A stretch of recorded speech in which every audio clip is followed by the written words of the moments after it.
Bismillahirrahmanirrahim.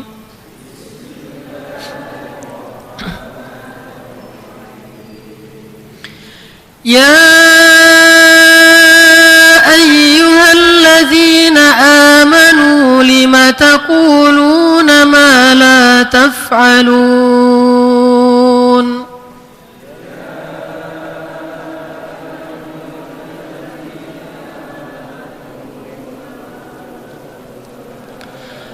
Kabura maqtan 'inda Allahi an taqulu ma la taf'alun.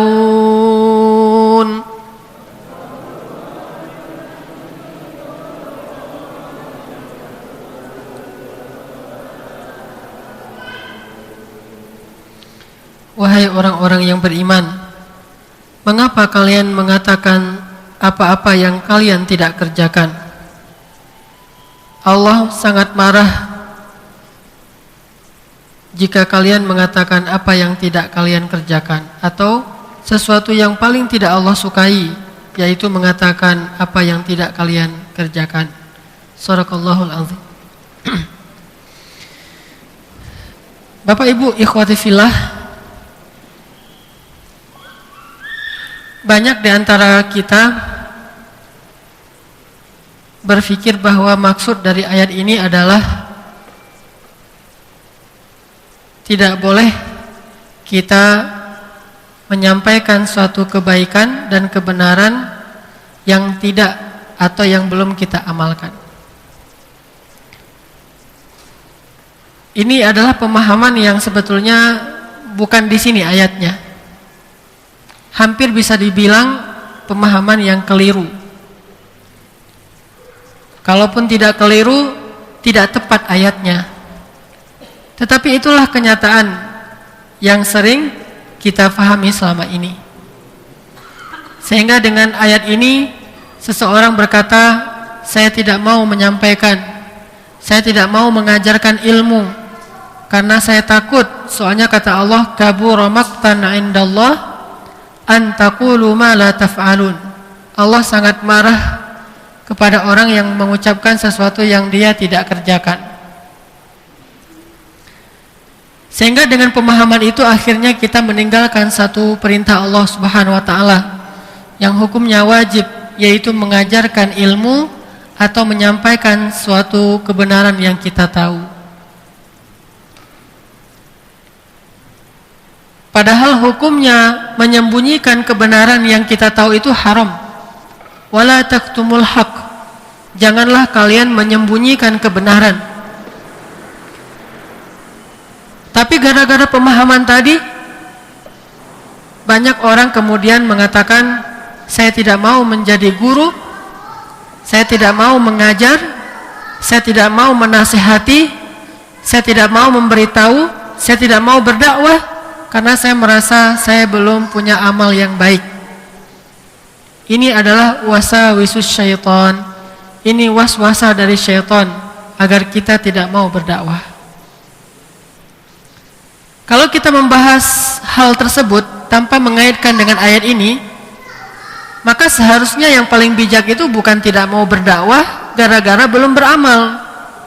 Berdakwah jalan terus, amalnya yang harus kita perbaiki.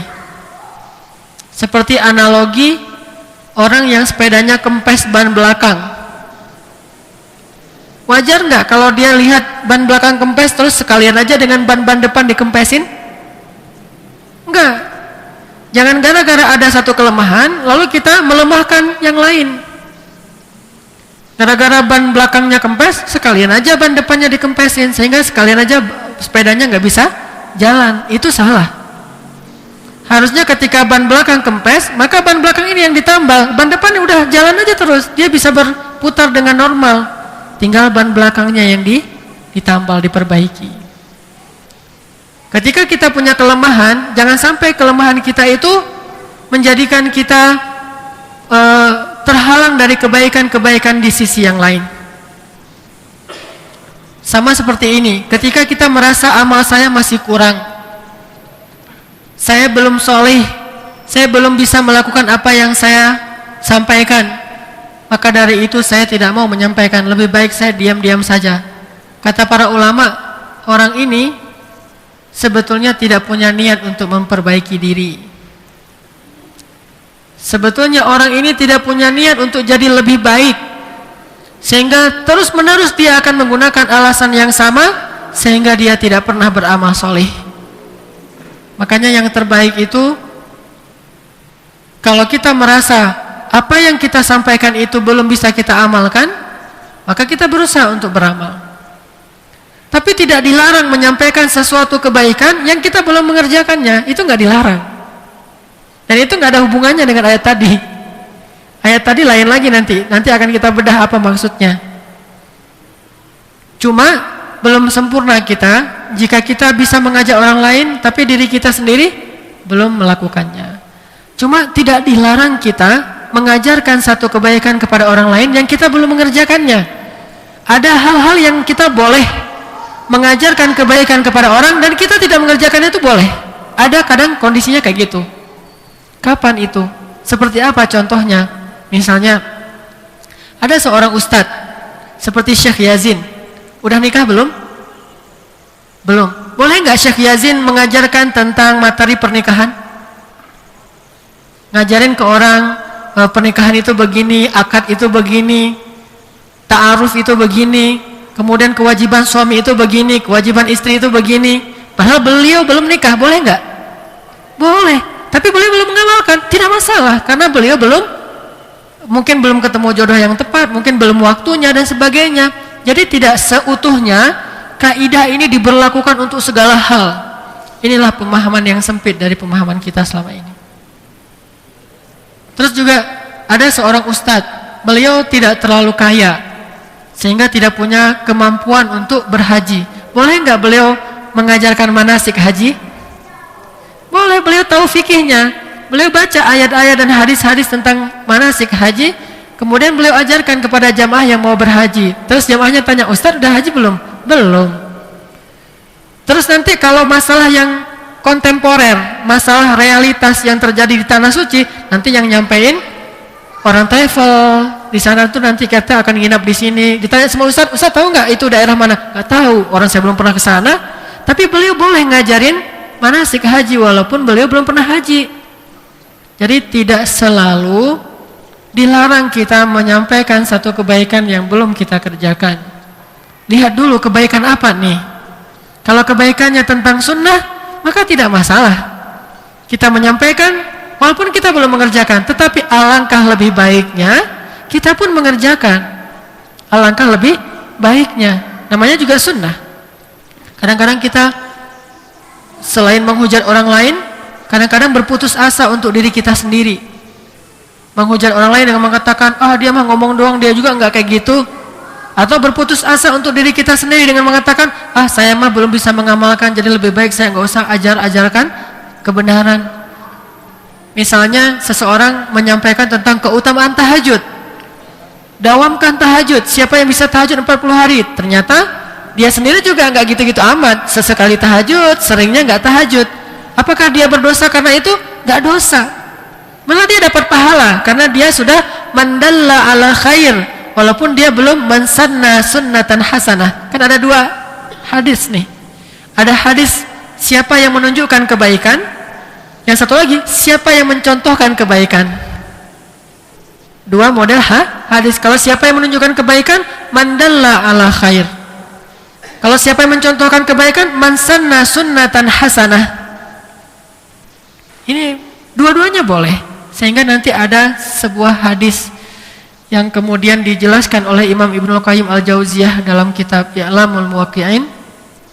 Kata Nabi, perumpamaan ilmu dan hidayah yang aku bawa ini, kan Nabi itu pembawa ilmu dan hidayah dari Allah ya. Perumpamaan ilmu dan hidayah yang aku bawa ini adalah kamatsalil ghais, seperti air hujan. Perumpamaan ilmu dan hidayah yang aku bawa ini adalah seperti air hujan yang turun dengan derasnya.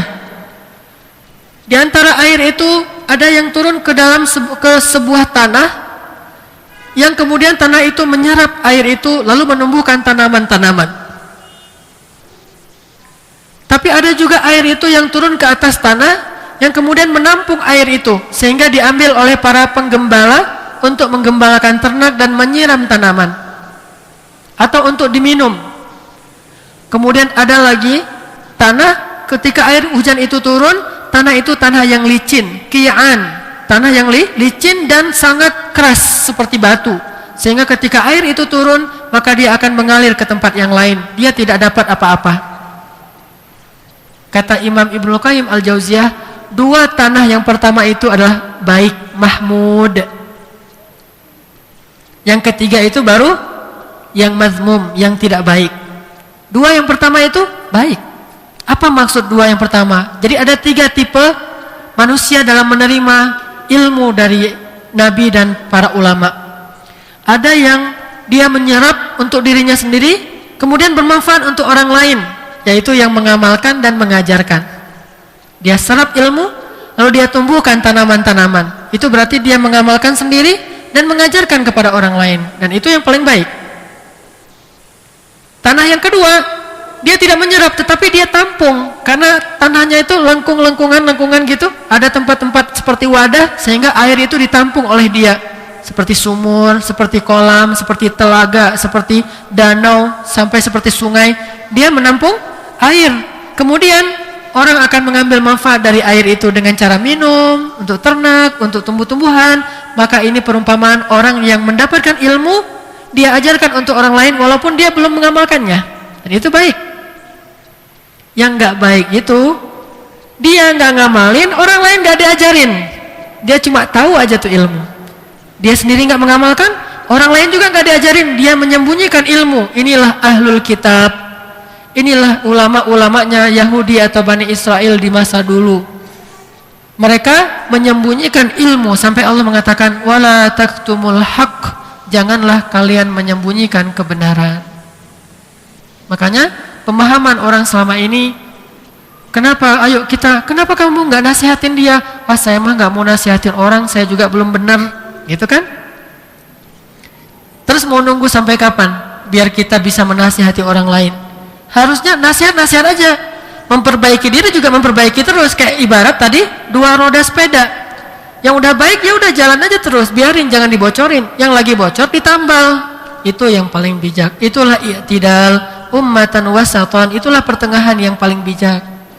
Jangan ekstrim kanan, ekstrim kiri. Yang ekstrim kanan pokoknya kalau nggak ngamalin nggak usah sampaikan. Kalau yang ekstrim kiri memang nggak ada niat sama sekali untuk berbuat baik. Kita di tengah-tengah. Kalau kita belum bisa sempurna, setidaknya kebaikan lain yang kita bisa lakukan itu jangan terhalangi oleh kekurangan kita. Lakukanlah kebaikan-kebaikan. Di sisi yang lain kita perbaiki diri. Ini pernah jadi polemik bagi saya pribadi, karena saya banyak diberikan kepercayaan untuk mengajar ilmu, walaupun saya ilmunya sedikit, tetapi yang diajarkan ini kadang-kadang jadi muhasabah untuk diri sendiri dan jadi berat gitu. Saya tadi ngajarin tentang puasa, saya juga nggak dawam-dawam amat puasanya seperti yang, bahkan ada murid yang puasa Daud, hebat banget, gurunya aja nggak puasa Daud, muridnya puasa Daud. Ada murid yang bacaan Al-Qur'annya itu lebih banyak, gurunya aja kadang-kadang 1 juz juga nggak selalu istiqomah, bisa kadang 1 juz, kadang kurang, muridnya kadang 2 juz. Artinya jangan sampai karena kekurangan kita maka menambah kekurangan yang lain. Harusnya yang udah baik itu jalanin aja terus. Tetapi ketahuilah bahwa hal itu bukan di ayat ini maksudnya. Tidak ada hubungannya dengan ayat ini. Hubungannya dengan Al-Baqarah tadi. Wala taktumul haqqa wa antum ta'lamun. Janganlah kalian menyembunyikan kebenaran padahal kalian tahu. Sehingga kata para ulama, menyembunyikan suatu ilmu yang kita tahu dari orang yang membutuhkan, itu hukumnya haram. Contoh, ada orang sholat di depan kita, sholatnya nggak benar. Mungkin dia pas pakai jeans terlalu ketat, terus pakai kaos terlalu pendek, pas dia ruku kelihatan auratnya di belakang. Kan banyak tuh anak-anak muda kayak gitu. Kita tahu bahwa kalau terbuka aurat berarti sholatnya batal kan? bukan hanya enggak afdol, tapi batal emang. Harus ngulang lagi dia sholatnya. Kita lihat dan kita tahu itu enggak boleh, enggak kita kasih tahu. Nanti dia akan nuntut kita di akhirat. Kenapa kamu sholatnya enggak benar? Ya Allah, si fulan itu tahu tapi dia enggak kasih tahu saya. Dia menyembunyikan kebenaran dan ilmu kebaikan. Kita yang kena nanti di akhirat. Makanya menyampaikan sesuatu yang kita tahu itu hukumnya wajib semampu kita. Semampu kita. Termasuk kemungkaran. Mencegah kemungkaran itu hukumnya wajib, tapi semampu kita. Ada yang dengan kekuasaan tangan, ada yang dengan lisan, ada yang dengan hati. Artinya minimal dia tidak senang dengan kemungkaran yang terjadi. Itu sudah mencegah kemungkaran. Dan dia berada di situ. Dengan dia berada di situ, dia diam aja, itu udah ada cerita kayak gini. Kadang-kadang keberadaan kita di suatu tempat itu enggak menambah perbaikan, tetapi setidaknya menahan kemungkaran itu enggak bertambah. Kita enggak bisa memperbaiki keadaan, biasa-biasa aja lah. Tetapi setidaknya gara-gara ada kita, kemungkaran itu enggak nambah, karena orang segan sama kita, itu sudah mencegah kemungkaran, kata Ibnu Qayyim Al-Jauziyah. Dan itu yang dimaksud dengan hati. Dia ada di situ, tapi hatinya tuh enggak suka, sehingga ekspresi dia enggak suka membuat orang lain tidak jadi berbuat dosa, atau minimal tidak menambah dosa. Itu sudah mencegah kemungkaran. Walaupun secara tingkat keimanan itu adalah selemah-lemah iman, tetapi kan masih beriman. Kan kita nggak bisa maksain semua orang tuh imannya kayak Abu Bakar ya. Kalau bisa sih kita berpacu, kita musabaqah, kita berlomba-lomba fastabiqul khairat. Tetapi realitasnya orang darajatun, bertingkat-tingkat, sehingga mencegah kemungkaran pun ada 3 tingkatan. Kalau dia mampu dengan kekuasaan, dia kuat, dia punya wewenang, dia akan cegah langsung dengan kekuasaan. Gak boleh, kan selesai. Karena tangan dalam bahasa Arab itu identik dengan kekuasaan. Gak boleh, batalin atau cegah gitu, atau ganti dengan yang lain. Ini kekuasaan. Dia buat peraturan. Gak punya kekuasaan, dengan lisan, akhi, nasihatin dengan baik. Ini haram, ini gak boleh dan segala macam. Kalau dia gak bisa juga dengan lisan, dia merasa nggak sanggup, arti nggak sanggup di sini khawatir mudaratnya lebih besar, atau dia akan dikucilkan, atau dia merasa belum siap, maka minimal keberadaannya di situ akan membuat kemungkaran itu nggak bertambah. Itu udah baik. Makanya dakwah kita itu harus kita pahami dengan luas. Kadang-kadang karena kita nggak memahami kaidah dakwah, kita jadi orang yang perfeksionis, terlalu idealis, yang tidak mau tahu tentang keadaan realitas. Sehingga kita bilang sama aja tuh. Setelah ada dakwah dengan tidak ada dakwah, nggak ada perubahan tuh. Setelah para ustadz jadi anggota dewan, nggak ada perubahan tuh. Setelah ini jadi pejabat, nggak ada perubahan. Ini persis seperti kata-kata Bani Israel kepada Musa. Apa kata Bani Israel kepada Musa ketika pergi dari Mesir? Ya Musa, sama saja nasib kami sebelum dan sesudah engkau datang. Padahal mereka udah lebih baik. Makanya kata Musa, ya qaumi, uzkuru ni'matallahi alaikum id anjakum min ali fir'aun yasumunakum su'al azab wa yudhabbihuna abna'akum wa yastahyuna nisa'akum. Kenapa tidak ingat? Hanya bisa mengeluh. Makanya kalaupun tidak ada perubahan, setidaknya dengan adanya dia di situ nggak bertambah kemungkaran. Itu udah hebat tuh. Itu aja udah mencegah kemungkaran. Cuma kita kan pengennya cepet, segala sesuatu itu instan, dan manusia itu terburu-buru. Padahal kata para ulama, likulli syai'in ajaluh, segala sesuatu itu ada waktunya masing-masing. Maka kalau fa'idza jaa ajaluhu, kalau sudah datang waktunya, maka insya Allah akan terjadi perubahan yang besar. Sehingga jangan membuat kita berputus asa. Begitu juga tadi, setidaknya kalau misalnya kita nggak bisa memperbaiki keluarga kita, mungkin dengan keberadaan kita di situ tidak akan menambah kemungkaran di keluarga kita, dan itu sudah mencegah kemungkaran. Mencegah kemungkaran itu bukan hanya memperbaiki kemungkaran jadi kemaslahatan, tetapi juga minimal tidak menambah kemungkaran. Itu udah baik. Itu aja udah baik.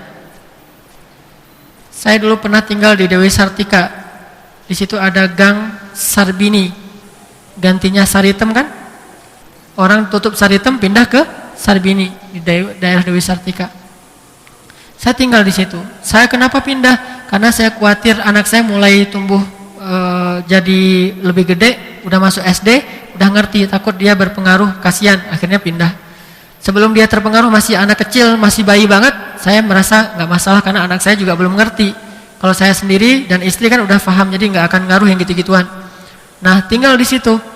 Apakah saya membuat kemaslahatan, memperbaiki keadaan itu? Sepertinya saya lemah imannya, belum sanggup. Saya hanya bisa dengan lisan. Lisan itu pun bukan lisan dalam bentuk ucapan, tapi dalam bentuk tulisan. Saya kasih buku saya ke orang-orang yang perempuan-perempuan yang lagi nongkrong itu, yang lagi nunggu tamu, saya kasih buku saya satu-satu. Buku tadabbur Al-Qur'an. Ya makasih Ustadz gitu. Ya mau ngomong apa lagi dia kalau nggak terima kasih kan? Saya juga nggak memarahi dia sehingga kan nggak terjadi keributan. Saya kasih ini hadiah. Ya makasih Ustadz, dapat. CD saya surat juz amma juz 29 dikasih dan nggak akan diputar kan?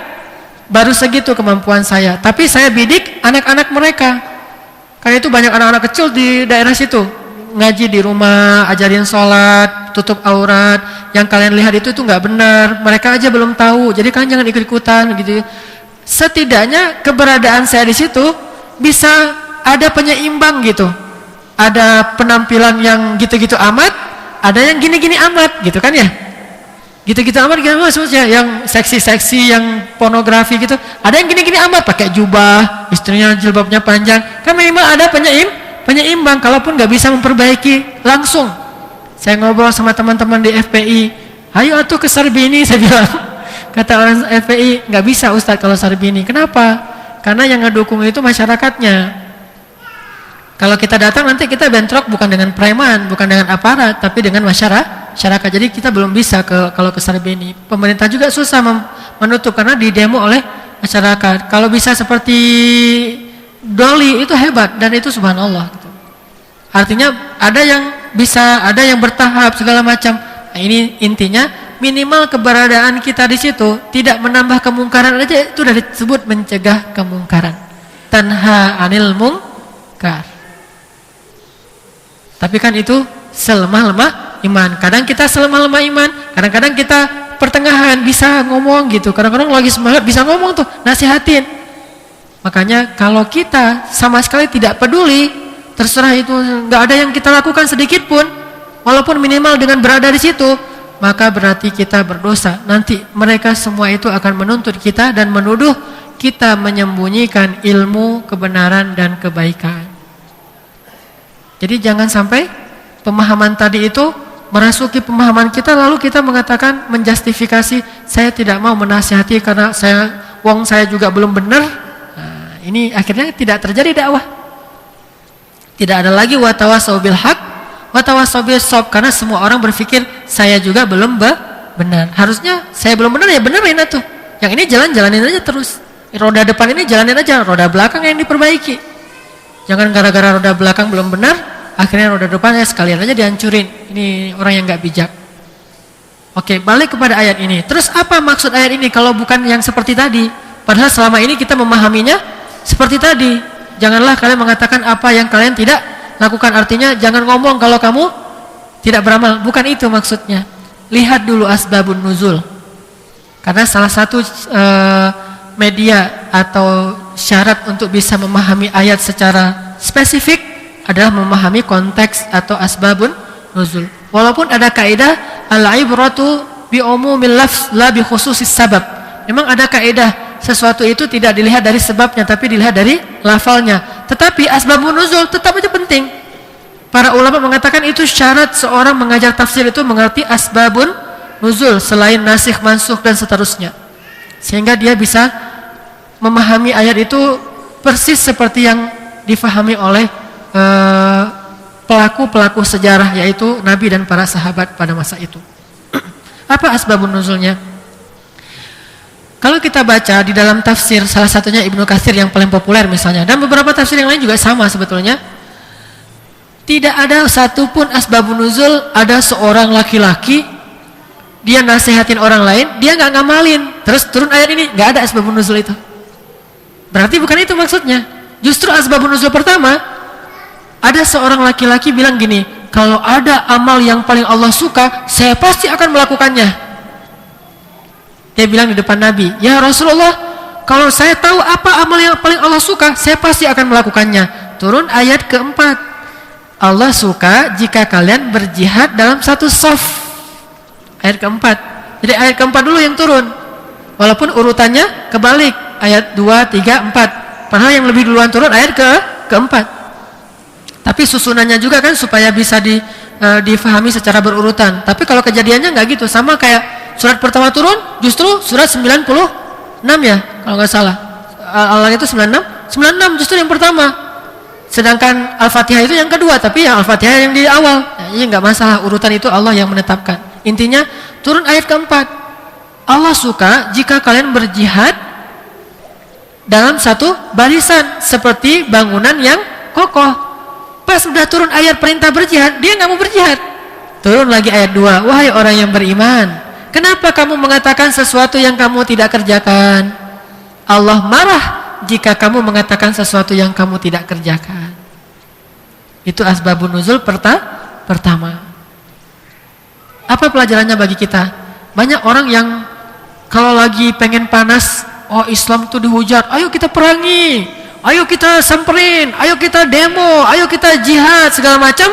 Pas disuruh, pas diajak, dia nggak ikut. Nah ini orang yang Allah marah kepada dia nih. Dan banyak orang kayak gitu. Itu kalau ada saya tuh udah saya hancurin tuh. Pas giliran ada kayak gitu kejadian di depan dia diam-diam aja tuh. Nah ini orang yang kalau dalam bahasa Syekh Ibnu Katsir, dia termasuk orang-orang yang ada kemunafikan dalam dirinya. Karena dia telah berjanji dan mengingkari janjinya. Berdusta. Dia berkata dan berdusta, dia berjanji dan mengingkari. Sehingga Syekh Ibnu Katsir mentafsirkan ayat ini dengan hadis-hadis tentang kemunafikan orang-orang munafik, yaitu yang berkata lalu berdusta dan berjanji lalu mengingkari. Sampai kadang ada orang gini, Ustadz, kita perangi aja yuk itu yang orang-orang yang kristenisasi misalnya. Kan ada kayak sekarang lagi ada semacam acara kebaktian di daerah Bojong Soang, di salah satu komplek di sana. Saya ngajar juga di sana. Ada pendeta nyewa rumah, terus diam-diam dijadikan acara kebaktian. Warga marah kan? Cuma mungkin karena belum dibimbing, marahnya langsung marah, meledak-ledak di masjid tuh. Pas habis sholat mereka rapat marah. Ada satu orang bilang, udah kita serang aja. Pokoknya saya siap nih, kalau mau siapa yang mau nyerang saya siap. Pas besoknya mau ke sana, dia nggak datang. Nah ini, ya ayyuhalladzina amanu, lima taquluna ma la taf'alun, kabura maqtan indallah an taqulu ma la taf'alun. Itu maksudnya. Banyak orang kayak gitu, gampang manas-manasin, tapi giliran ada yang dia tadi omongin, dia nggak hadir, dan itu termasuk dusta. Sama kayak misalnya kita bilang jihad, saya pengen juga menjadi mujahid, saya pengen berjihad seperti Hamas, seperti Izzuddin Al-Qassam, seperti kan ya. Rasa-rasanya bagi dia jihad itu menyenangkan, seolah-olah jihad itu gampang. Memangnya jihad itu gampang? Mana ada perang yang gampang? Terus kita bilang, kalau gitu ayo kita latihan. Ayo kita latihan fisik. Biar kita siap berjihad. Gak mau dia. Maunya hayalan jihad, angkat senjata, pakai baju gaya-gaya ala Al-Qassam, ala orang CIA atau prajurit Amerika, terus nembak terus syahid itu indah gitu, nggak ada rasa sakitnya, terus terkenal. Itukah jihad? Ini hayalan. Ini namanya tamanni atau amani, berangan-angan. Belum sampai ke sana, baru latihan fisik doang. Saya sekarang lagi sama teman-teman latihan olahraga biasa lah, baru lari-lari aja, sama pull up. Itu aja udah capek. Itu aja pegal-pegal udah kemeng-kemeng. Gimana mau pergi ke Palestina? Sehari udah minta pulang kan? Pulangkan saya kepada orang tua.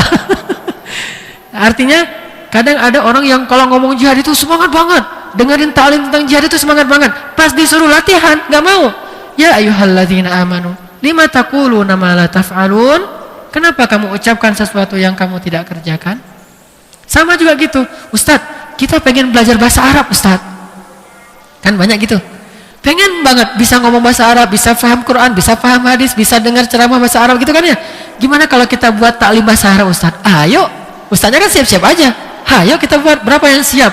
oh pokoknya saya akan ini Ustaz, siap, saya akan datang terus. Ternyata pertemuan pertama dia datang, yang kedua dia yang pertama hilang. 15 orang tinggal 14, yang ke-15 itu dia.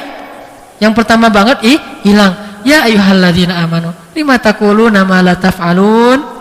Itu sering terjadi dalam kehidupan kita, bukan hanya dalam bab jihad. Walaupun konteks ayat ini tentang jihad. Sama kayak orang Yahudi. Orang Yahudi dulu sebelum Musa mengajak mereka untuk hijrah dari Mesir ke Palestina, mereka bilang, "Kenapa kita tidak berjihad aja?" Kayak udah gimana gitu, kayak ini kader-kader yang hamasahnya luar biasa gitu ya. Kayak orang-orang yang udah kuat-kuat aja gitu kalau ngomong Bani Israel tuh. Ya Musa, kita jihad aja, kita masuk Palestina dan kita perangi orang-orang Palestina. Sampai di perbatasan Palestina, Allah wajibkanlah mereka berjihad. Apa kata mereka? Lima katabta alainal qital. Ya Allah, kenapa jadi wajib sih berperang? Tadi minta, sekarang mengeluh, kenapa jadi wajib? Akhirnya mereka bilang apa? Ya Musa, idhab anta wa rabbuka faqatila inna hahuna qa'idun. Musa, pergi kamu dengan Tuhanmu berperang, kami tunggu di sini.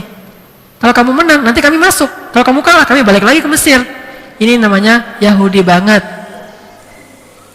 Lima taquluna ma la taf'alun. Kenapa kamu ucapkan yang kamu tidak kerjakan? Dan kita sering, saya juga merasa sering seperti itu, lagi semangat gitu. Pas sudah ini enggak jadi. Ini lima taquluna ma la taf'alun.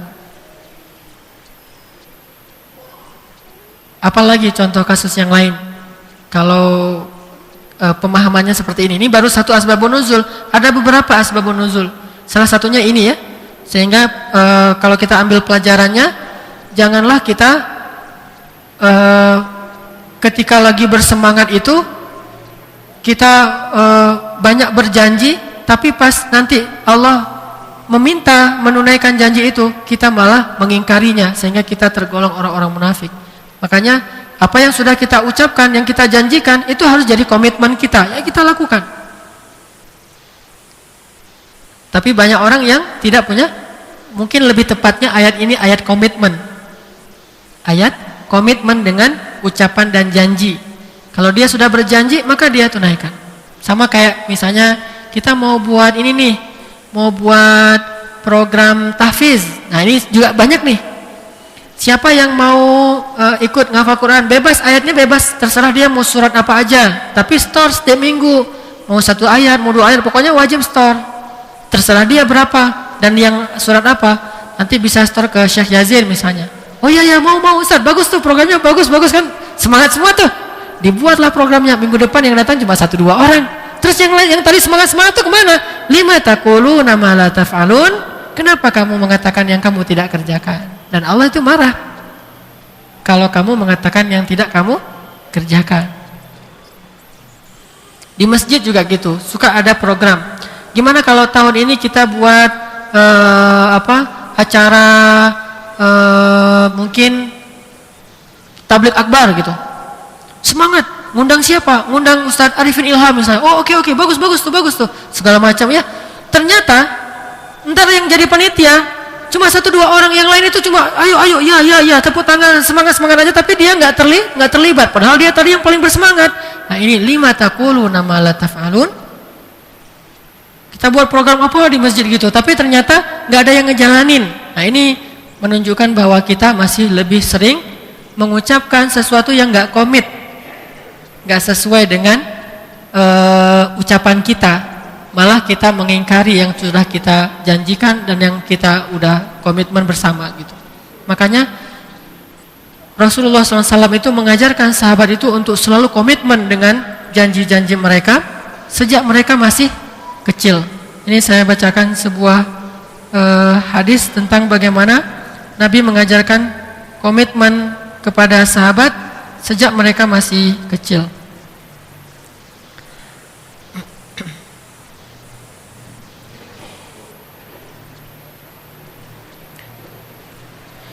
Imam Ahmad dan Abu Dawud meriwayatkan dari Abdullah bin Amir bin Rabi'ah, ia menuturkan, Rasulullah Shallallahu Alaihi Wasallam pernah mendatangi kami ketika itu aku masih kecil.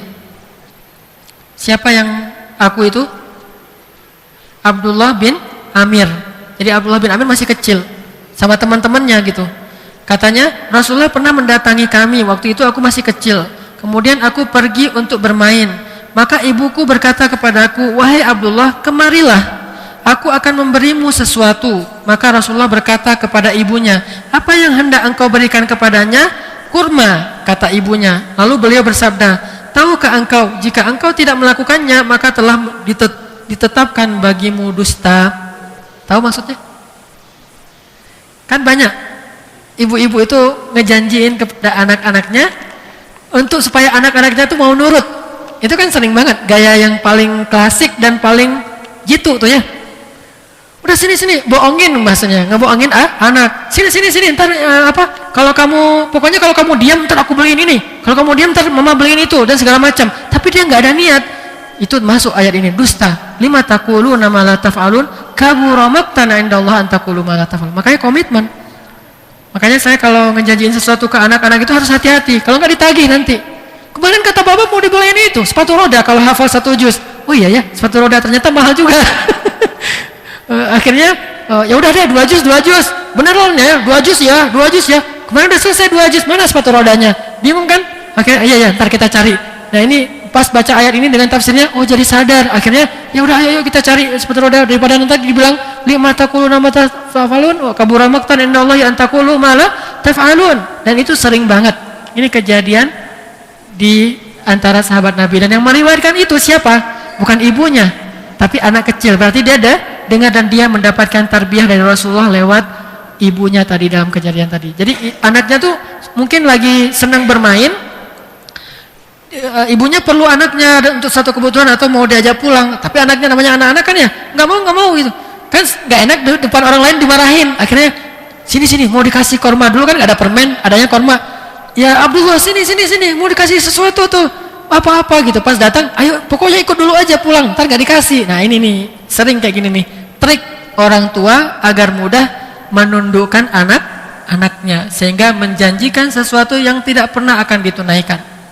Itu berlaku ayat tadi, ya ayyuhalladzina amanu lima taquluna ma la taf'alun kabura maqtan indallah an taqulu ma la taf'alun.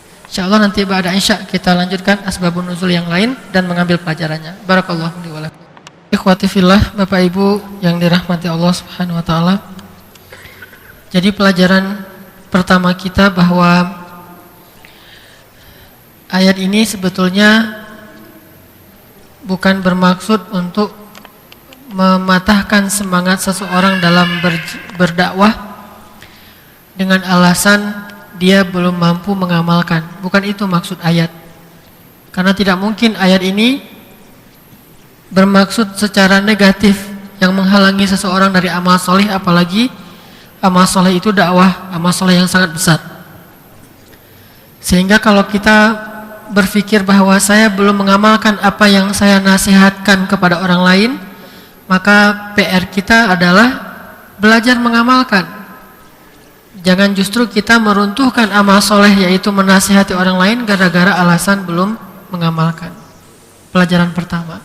Pelajaran kedua, sesuai dengan asbabun nuzulnya, berarti maksud pertama dari ayat ini adalah agar kita komitmen dengan ucapan kita, dengan janji kita.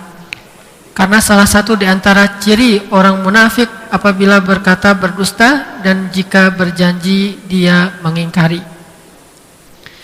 Dan tadi ada kasus dari hadis yang diriwayatkan Imam Ahmad dan Abu Dawud. Seorang anak Abdullah bin Amir dipanggil oleh ibunya saat dia masih kecil. Terus karena mungkin dia nggak mau datang, ibunya memberikan janji, kesini Abdullah, nanti ibu kasih hadiah.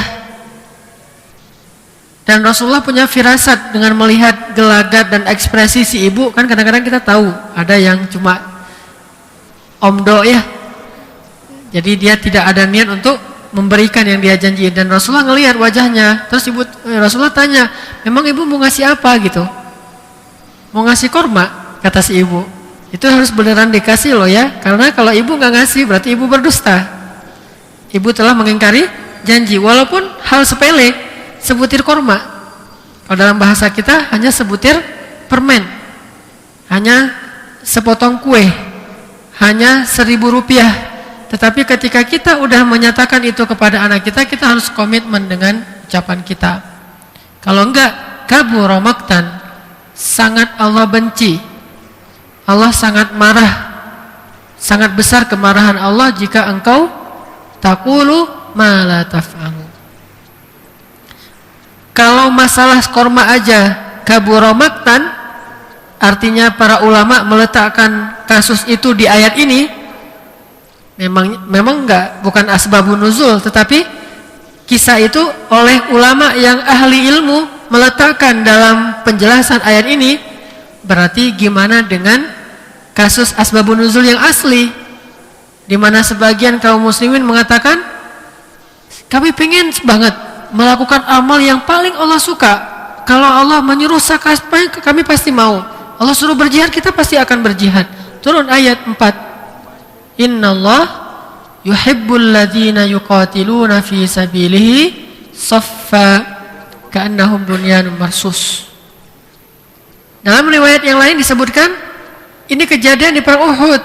Katanya kalau misalnya nanti Allah dan Rasul perintahkan berjihad, kami pasti akan ikut dan kami pasti akan berada di pos-pos kami. Pasti kami akan taat pada Allah dan Rasul. Pokoknya kami akan ribat. Ternyata kenyataannya pas mereka berada di atas bukit Jabal Rumat, bukit penembak, lalu orang-orang kafir Quraisy lari meninggalkan sebagian ghanimah, mereka justru mengingkari janji mereka tadi dan langsung turun untuk mengambil ghanimah. Turun ayat ini. Kenapa kalian mengatakan yang kalian tidak lakukan? Ini berarti ayat lebih mirip kepada ucapan komitmen janji. Dan itu bukan hanya pejabat yang kayak gitu. Kita juga sering kayak gitu kok. Kadang-kadang kita hanya bisa melihat pejabat, jarang ngelihat diri kita sendiri. Kalau pejabat ya udah bukan rahasia umum lagi lah. Karena udah jadi berita umum, bukan rahasia umum. Semua orang juga mungkin mendengar banyak janji kemudian ternyata diingkari. Tapi kita juga kadang-kadang juga gitu. Kita menghujat pejabat sama dengan menghujat diri sendiri, yang kita juga hampir mirip dengan itu. Walaupun mungkin janji kita itu enggak kepada orang khalayak ramai, lebih kepada beberapa orang yang ada interaksi dengan kita. Termasuk kasus tadi kepada anak itu banyak kayak gitu. Supaya kadang-kadang datang ke rumah orang gitu ya. Saya pernah bawa anak ke rumah orang misalnya. Diajak pulang. Keenakan main sama anaknya. Ngobrol, main, ketawa-ketawa, lari-lari. Orangnya kan enggak enak kita lama-lama di rumah orang. Jadi pengen segera pamit, ngajak anak, ayo kita pulang. Ah masih enak main, ayo pulang dulu, besok main lagi kapan-kapan gitu. Enggak, pokoknya mau main. Ya kalau misalnya mau pulang sekarang, ntar kita mampir di pizza misalnya, atau kita mau beli apa gitu. Beneran deh, biar cepet. Akhirnya si anak senang, ya udah ayo. Ternyata nggak mampir kan kecewa. Nah ini beberapa kasus saya pernah ngalamin kayak gitu, dan karena memang ada anak yang ngerti, ada mungkin dia simpen, ada anak yang dia langsung tuntut kan. Anak saya misalnya kalau Aisyah itu dia pengertian gitu. Kalau Maryam kan modal orangnya kan dia nuntut. Mana tadi katanya mau dikasih ini donat madu. Ternyata ada tadi donat madu dilewatin. Akhirnya muter lagi, balik lagi. Beli donat madu. Baru dia senang. Makanya dia kalau butuh apa-apa dia minta saya berjanji. Kenapa? Karena dia tahu kalau saya udah berjanji ntar pasti akan dikasih. Jadi saya susah kalau nggak berjanji. Ini gimana nih? Janji dulu mau ngasih apa coba. Ini bahaya juga kalau kayak gini. Jadi dia minta janji. Ya udah deh janji mau ngasih apa. Terserah mau minta apa, minta ini. Akhirnya jadi deh.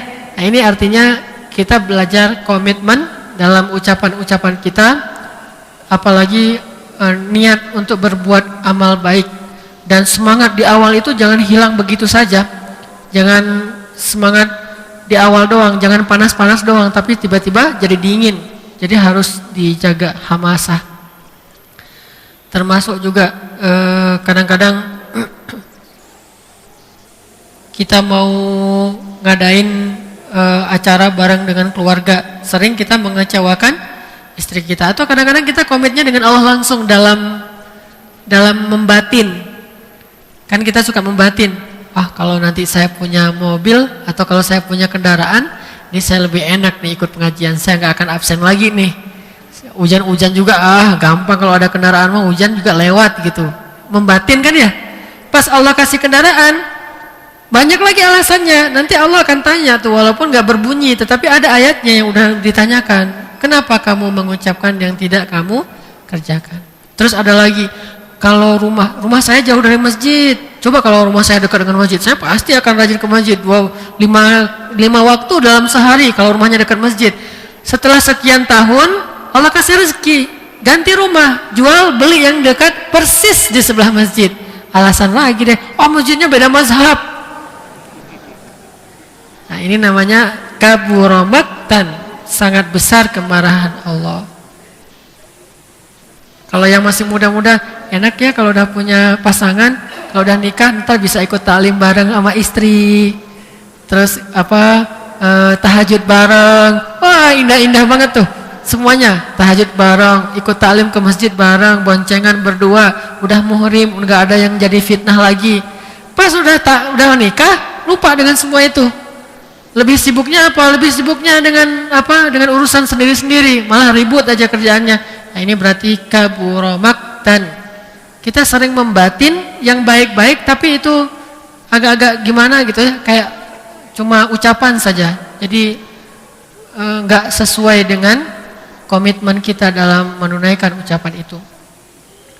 Ini bukan untuk yang lain, untuk diri kita, termasuk untuk diri saya sendiri. Ini asbabun nuzul yang pertama. Asbabun nuzul yang kedua, kata sebagian ahli tafsir, ayat ini juga berkaitan dengan ada beberapa orang prajurit atau mujahid, beberapa orang sahabat yang ketika ngumpul itu dia bilang, saya baru pulang jihad, padahal dia nggak berjihad, cuma ngantar doang gitu, tapi seolah-olah baru pulang jihad. Kabura maqtan indallah. Satu. Yang lain bilang gini, dia ikut jihad, cuma pas jihad dia itu nggak terlalu berani-berani amat. Dia belakangan, barisannya paling belakang, ketemu musuh yang udah luka-luka baru dibunuh sama dia. Tapi dia ceritanya pas sudah selesai jihad, wah tadi tuh ada musuh gede banget, badannya besar, itu saya lawan sendiri tuh, saya pancung kepalanya tuh, padahal nggak gitu-gitu amat. Nah, ini kabura maqtan indallah. Allah marah kalau kamu ngucapin yang kamu nggak kerjain. Kadang-kadang ada kan orang yang suka melebih-lebihkan kehebatan dia sendiri, hiperbola gitu. Dan kita juga sering kayak gitu. Kalau menceritakan sesuatu itu kayak benar aja gitu. Saya marahin itu orang tuh. Habisnya ada orang apa yang disegani di kampung itu, atau mungkin preman apa buat salah. Saya marahin itu, habis-habisan saya marahin tuh sampai dia minta maaf berkali-kali. Padahal nggak gitu-gitu amat kejadiannya, biasa-biasa aja. Tapi dia ceritanya, kayak hebat banget gitu. Nah, ini nih asbabun nuzul kedua nih. Atau ada apa lagi mungkin? Kejadian yang baik misalnya. Ada nenek misalnya di jalan nyebrang, terus saya bilang, saya lihat tadi ada orang yang mungkin kecelakaan lah, ada kecelakaan, terus saya berhenti langsung, saya masukin sendiri tuh, berangkat rame-rame. Dia bilang, saya angkat sendiri, yang lain pada nonton doang tuh, cuma saya yang angkat, masukin ke mobil, terus saya antar ke rumah sakit. Rumah sakitnya birokrasinya macam-macam, ribet banget, telepon keluarganya, padahal nggak gitu-gitu amat. Dia cuma ngangkat ke mobil, terus orang yang bawa rumah sakit, dia ceritanya dilebih-lebihin, dan kan banyak kejadian kayak gitu. Baik dalam kasus di luar rumah atau kadang di rumah istri gitu. Tadi hujan deras, masuk air ke dalam rumah semuanya tadi. Itu kesumpat itu di belakang, makanya air saya sendiri ngerok-ngerok tuh sampai 2 jam setengah tuh, sampai akhirnya kering lagi, saya pel. Padahal airnya cuma masuk dikit aja di dapur. Tapi ceritanya satu rumah supaya suaminya menghargai istrinya. Saya capek banget, pijitin dong gitu kan, intinya itu ya. Nah, ini kadang-kadang itu membesar-besarkan, dihiperbola. Sama juga semua suami, jalan di mana-mana macet, padahal nggak macet-macet amat. Jalan tuh macet, saya ambil jalan ini macet, ambil jalan itu macet. Akhirnya ya luar biasa berat, pokoknya udah pegel banget nih, capek kerja hari ini, banyak tugas apa segala macam, deadline. Dia membesar-besarkan suatu jasa seolah-olah dia itu udah habis-habisan, padahal biasa-biasa aja. Nah, ini termasuk juga orang yang kalau mungkin bahasa anak sekarang lebay dalam bercerita. Kok lebay amat sih, semuanya diceritain padahal nggak gitu-gitu amat. Nah, ini berarti kabura maqtan, dan itu lebih sering dari yang pertama tuh. Yang pertama aja udah sering, yang ini lebih sering lagi tuh. Apalagi orang yang suka cerita. Kalau lagi cerita tuh kayak bener gitu, luar biasa gitu. Kita dengar sampai kita juga kadang-kadang nggak percaya. Saking luar biasanya sampai nggak percaya kan, banyak orang gitu. Termasuk kita juga kadang-kadang nggak sadar. Kita kan sering nggak sadar kalau diri sendiri. Kalau orang lain kita jaga, kita catat terus giliran diri sendiri. Pas udah lewat ceritanya baru sadar, oh iya ya tadi nggak gitu-gitu amat. Sering. Makanya berarti pesan lain dari ayat ini adalah janganlah kita menceritakan, mengisahkan kebaikan-kebaikan kita secara berlebihan padahal kita tidak punya kebaikan itu. Ini termasuk orang yang membanggakan diri, fakhur kalau bahasa Arabnya. Innallah la yuhibbu kulla mukhtalin fakhur. Allah tidak suka orang-orang yang sombong dan membanggakan diri, narsis. Jadi ini lebih kepada fakhur. Padahal ceritanya kalau dia kisahkan realita mungkin biasa-biasa aja dan orang nggak akan kagum. Dia pengen orang itu merasa takjub sama dia sehingga dia menambah-nambah cerita itu. Ada orang yang saya kenal beberapa orang teman, sahabat, dia orangnya sangat luar biasa, sederhana, tawadhu, jujur. Kalau dia menceritakan sesuatu itu biasa-biasa aja. Dia nggak akan membanggakan diri. Misalnya dia habis bantu orang, saya dengar tadi kamu habis bantu dia ya? Enggak, dia cuma karena saya nggak bisa ngasih apa-apa, cuma dikit juga itu dikasih. Gitu-gitu aja ceritanya, nggak dilebih-lebihin, nggak ada. Oh iya tuh, wah udah akhirnya saya kasih, saya cuma punya 1 juta, padahal nggak ada 1 juta. Saya punya 1 juta, udah saya kasih, akhirnya saya jalan kaki, nggak gitu-gitu amat. Dia ceritanya sederhana, ya cuma punya sedikit, akhirnya ya udah nggak bisa bantu banyak. Kasihan juga tuh orang gitu-gitu. Orangnya kan jujur apa adanya, tapi ada orang yang suka menghiperbola. Dan kita sering seperti itu. Kadang istri pengen dihargai oleh suami, istri habis dengan saudaranya ada masalah, karena dia ingin dibela, akhirnya dia kisahkan yang baik-baik aja versi dia. Atau suami istri saling mengisahkan kebaikannya kepada orang lain, karena mungkin suami istri ini sama-sama lagi ada masalah ya, clash. Hampir pokoknya udah besar masalahnya. Nah ketika curhat ke orang, coba apa yang dia curhatin? Pasti tentang dia itu yang baik, tentang pasangannya kekurangannya. Dan kadang-kadang ditambah-tambah gitu biar orang membela dia. Nah ini termasuk kabura maqtan indallah. Tentang perseteruan kita dengan seseorang, tentang apa. Kemarin ada teman, dia demo ke salah satu ke salah satu gedung dewan, nggak saya sebutkan. Demo, terus udah selesai demo, saya tahulah demonya karena saya juga punya banyak teman di situ. Demo selesai, ngobrol-ngobrol, habis demo itu kita ngumpul di masjid gitu ya, ngobrol-ngobrol cerita gimana tadi demonya, gimana, apa kata dia, oh itu habis saya marahin semua tuh anggota dewan tuh, saya tunjuk-tunjuk tuh di mukanya tuh. Saya tanya ke yang lain, emang gitu? Enggak. Saya tunjuk-tunjuk tuh satu-satu tuh, bapak-bapak ini bukan orang Islam apa segala macam. Jadi kadang-kadang gitu, terlalu bersemangat ya. Jadi kadang-kadang sampai udah nggak benar banget, udah terlalu susah untuk dipercaya gitu. Ini artinya kabura maqtan antaqulu ma la taf'alun. Makanya kalau kita mengisahkan sesuatu ya sewajarnya aja, apa adanya, jangan dilebih-lebihkan. Dan kita beristighfar kepada Allah, mohon ampun, karena itu kabura maqtan kan, sangat besar kemarahan Allah jika kalian mengatakan yang kalian tidak kerjakan, dan kita sering mengatakan yang tidak kita benar-benar lakukan. Mudah-mudahan bermanfaat. Sampai di sini mungkin ada yang mau ditanyakan? Ya, silakan Pak Hikmat.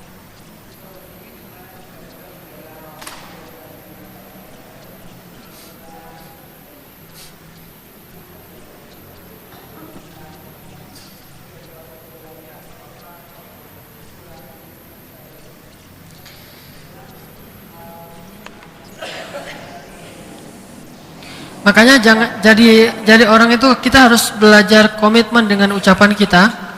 Kita harus pertimbangkan kemampuan kita dan jangan terlalu memberatkan diri dengan sesuatu yang di luar kemampuan kita. Makanya nanti ada ayat, janganlah kalian bertanya la tas'alu an asya in tubdalakum tasukum. Jangan banyak nanya yang kalau dijawab nanti memberatkan kamu sendiri. Banyak kan orang memang senang mancing-mancing gitu, yang berat-berat gitu materinya apa gitu ya, mancing-mancing untuk ngenyudutkan orang lain. Terus pas dijawab dia sendiri juga nggak sanggup mengamalin, itu berat. Tapi kalau lagi diskusi kayak dia udah sempurna banget, kayak udah sanggup banget ngamalin. Harus kayak gitu, harus kayak gini, harus nggak boleh itu, nggak boleh ini. Keras banget, kaku banget. Tapi kenyataan sehari-harinya nggak kayak gitu tuh. Jadi hanya semangat doang. Nah, yang harus kita imbangi itu semangat dengan kemampuan kita. Kita harus tahu kemampuan kita, dan kalau kita mengucapkan sesuatu itu kita harus punya harga diri bahwa oh kalau saya udah ucapkan berarti kamu bisa pegang ucapan saya. Saya tidak berucap sesuatu yang tidak akan saya lakukan. Sehingga nilai kita itu ada di mata orang lain. Sehingga orang ketika dengar kita, udah kalau dia ngomong percaya deh dia pasti akan ini. Tapi kan susah cari orang kayak gitu sekarang tuh. Sampai hadisnya mencari orang yang amanah nanti di suatu zaman akan sulit. Sampai kamu bertanya kepada suatu kaum, apakah sampai gini hadisnya, tidak ada lagi orang amanah pada masa itu sampai orang-orang berkata, jika kamu mau cari orang yang amanah pergilah kepada kaum fulan.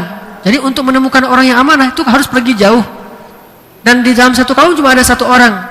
Makanya sulit cari orang yang kayak gitu, yang komitmen dengan ucapannya, yang kalau kita udah sepakat, ayo kita lakukan ini, berarti bisa dipegang. Kadang-kadang hanya semangat, tapi kenyataannya nggak kayak gitu. Dan itu yang lebih banyak. Itu harga diri kita yang harus yang dipertaruhkan di situ. Our dignity ya, kehormatan kita. Jadi jangan sampai itu diambil oleh syaitan. Makanya kalau kita kata Umar bin Khattab, kalau kamu nggak bisa menjalankan atau komitmen dengan syariat, minimal komitmen deh dengan akhlak. Kalau kamu nggak mau komitmen kepada syariat, minimal komitmenlah dengan akhlak. Kalau kamu nggak mau pegang teguh syariat, minimal pegang teguhlah akhlak. Karena itu udah setengah dari syariat. Makanya kalau kita nggak mau bicara, oh ini Islam, ini syariat, minimal akhlak aja dipegang. Itu udah memberikan nilai diri kita di mata orang lain. Ya, mudah-mudahan bermanfaat, mudah-mudahan bisa kita amalkan surat As-Saff ayat 2 dan 3. Satu, menasehati orang dan sambil memperbaiki diri. 2, komitmen dengan apa yang udah kita coba sepakati. 3, jangan menghiperbola kisah tentang diri kita sehingga orang merasa kagum kepada kita. Karena kalau ketahuan bohong justru kita akan menjadi lebih rendah. Barakallahu li wa lakum. Subhanakallahumma wa bihamdika asyhadu an la ilaha illa anta astaghfiruka wa atubu ilaik. Assalamualaikum warahmatullahi wabarakatuh.